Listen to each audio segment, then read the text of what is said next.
What's up, guys? It's going to be a review of TNA Hardcore Justice 2012. Overall, a great show from TNA. TNA continues to build the momentum heading into Bound for Glory. I would go so far as to say this might have been the best TNA pay-per-view of the year, even better than Destination X, maybe better than Slammiversary.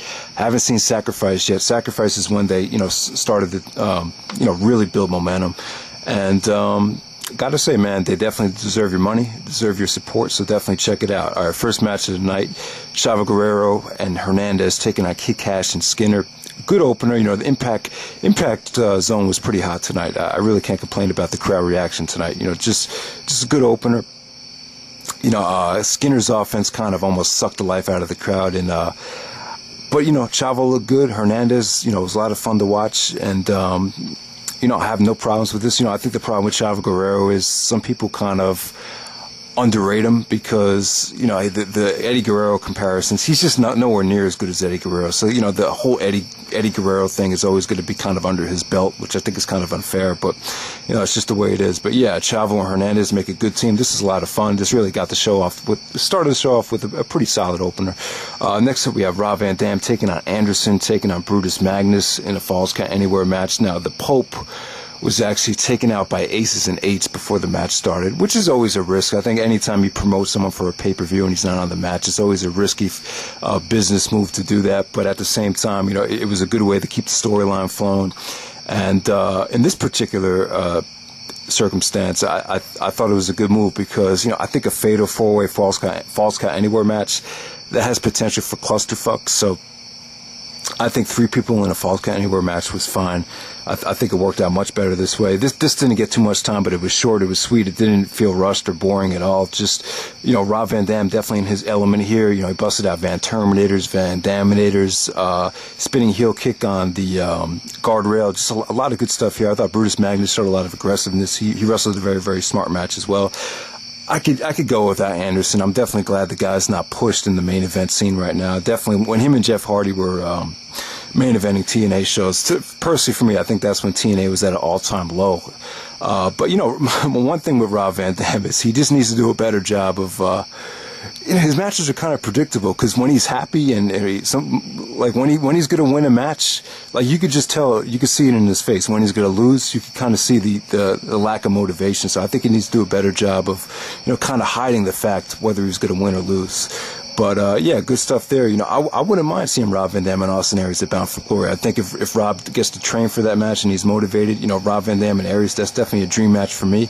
But we'll see what happens.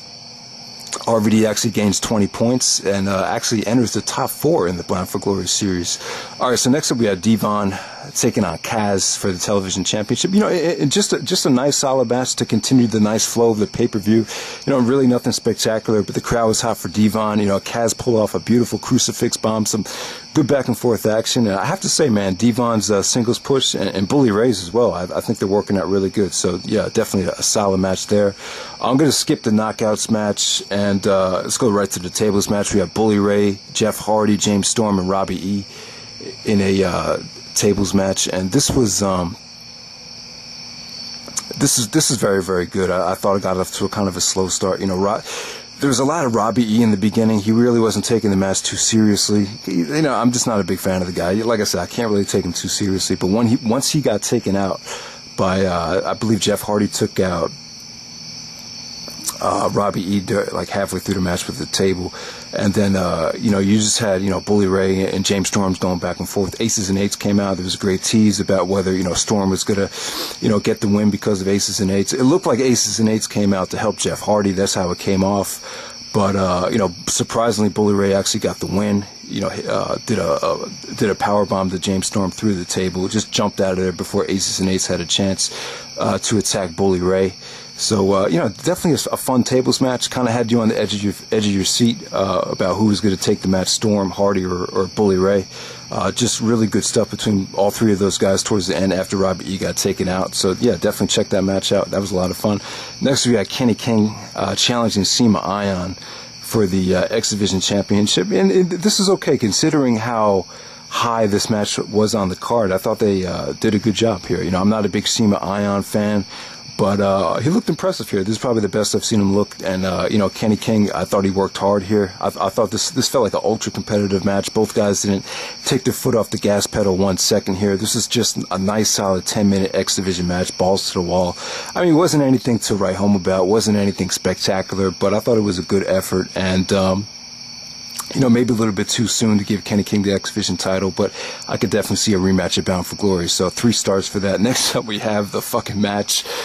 Oh my God, we have Kurt Angle, AJ Styles, Christopher Daniels, and Samoa Joe. Now, don't get me wrong. Like, this could have been so much more if the ladder wasn't involved. You know, Kurt Angle in a ladder match, you can't really expect too much. I never expected Angle to wrestle in a ladder match since the neck problems have taken place, but you know, I would have liked this to be a 4-way without the ladder instead. You know, and let me just say this: when Angle was contemplating going to TNA, this is after he was fired by the WWE or quit the WWE, whatever happened. I can't even remember. But I actually wrote Kurt Angle an email. I said, check out the AJ Styles, Christopher Daniels, Samoa Joe match from Unbreakable, and consider joining TNA, because, you know, I think that'll be awesome if you get to work with those guys. So, you know, 6 years later, we finally get to see all 4 gentlemen in the same ring, and, you know, I definitely appreciated it. You know, some people are going to probably not like this as much as me, you know, and I did think the ladder stipulation kind of hurt what these guys could do together, but, you know, this is a lot of fun. I was in such a good mood watching this. I got to give it 4 stars, and AJ Styles, man, I love the finish here. Great stuff. They actually, you know, Christopher Daniels took a lot of punishment here. You had Joe and Angle trying to one-up each other by just trying to annihilate Daniels. Some good competitive action between Joe and Angle. You know, AJ actually rammed the ladder right in Kurt Angle's face. Angle actually took the biggest bump from the ladder. I thought he might have got a concussion from that ladder shot. Joe with the STO to Daniels on the ladder. That was pretty sick. And AJ actually springboards up on top of the ladder to grab the briefcase, or grab the contract, or whatever. I don't even remember whatever was hanging off of the ladder.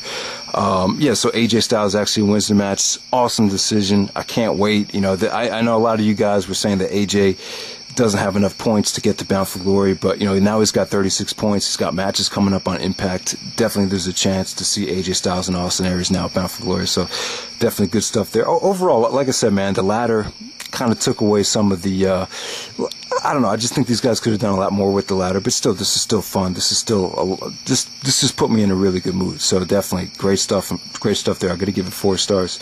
All right, next up we have Austin Aries versus Robert Roode. Definitely great stuff here. I was worried about Aces and Eights interfering and possibly Austin Aries turning heel, which I did not want to happen, because I like Austin Aries so much better as a babyface. But, you know, him and Robert Roode, I would say that this was pretty much, you know, a little bit better than their match from Destination X. I would go that far. I thought Roode's offense had much more of a purpose. He wrestled with more of a sense of urgency here, trying to, you know, win the championship back. I wasn't blown away by Roode's offense here. Still, you know, I don't know. I think the jury's still out on his wrestling ability. But you know, him and Aries, they have good chemistry. This is another roller coaster. Great storytelling here. Just great stuff once again. You know, Aries tried to put him away with the brainbuster. It didn't work. He tried the 450 splash. You know, Robert Roode got his knees up. So it was a pretty brutal match. They both busted their ass. They worked extremely hard. We had the referee stuff I didn't really care for. You had multiple refs get involved. They actually counted. You know, one ref counted 3 for Aries, one ref counted 3 for Roode.